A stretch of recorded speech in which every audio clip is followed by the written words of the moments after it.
ગુજરાતમાં ભારે વરસાદની આગાહી અને રેડ એલર્ટ વચ્ચે અમદાવાદ શહેરના અનેક વિસ્તારો પાણીમાં ગરકાવ થઈ ગયા છે, જેમાં અમદાવાદમાં મોડી રાતથી અનેક વિસ્તારોમાં સરેરાશ 6 ઇંચ જેટલો વરસાદ ખાબકી જતા પરિમલ ગાર્ડન સહિત અનેક અંડરપાસ બંધ કરવાની ફરજ પડી હતી.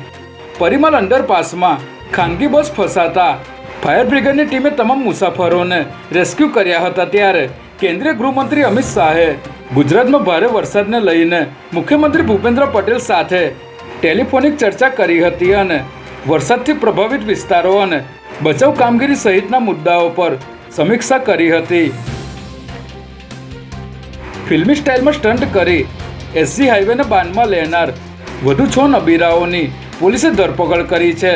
જોકે આરોપીઓની પૂછપરછમાં ચોંકાવનારા ખુલાસાઓ સામે આવ્યા છે, જેમાં કુખ્યાત વિશાલ ગોસ્વામી ગેંગના સાગરીત મનીષ ગોસ્વામીએ નવી સ્કોર્પિયો કાર ખરીદી હોવાથી તેના ગાડીઓનો કાફલો બોલાવીને સાણંદ સર્કલથી એસજી હાઈવે પરનો રસ્તો બાનમાં લીધો હતો. ત્યારે જાહેર રોડ પર આવું કૃત્ય કરી લોકોની જાનને જોખમમાં મૂકનાર વધુ 6 નબીરાઓની પોલીસે ધરપકડ કરી 5 લક્ઝુરિયસ કાર કબજે કરી છે. જ્યારે પોલીસે ફરાર આરોપી મનીષ ગોસ્વામીને ઝડપી લેવા ચક્રો ગતિમાન કર્યા છે.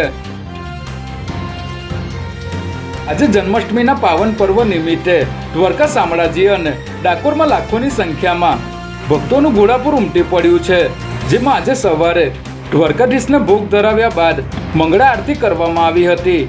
જેને પગલે ભગવાનના દર્શન કરવા વહેલી સવારથી જ ભક્તોની લાંબી લાઈનો લાગી ગઈ છે. જ્યારે ડાકોરમાં ધોધમાર વરસાદ વચ્ચે ભગવાનના દર્શન માટે મોટી સંખ્યામાં ભક્તો ઉમટી પડ્યા છે અને આખું મંદિર પરિસર જય રણછોડના નાદથી ગુંજી ઉઠ્યું છે.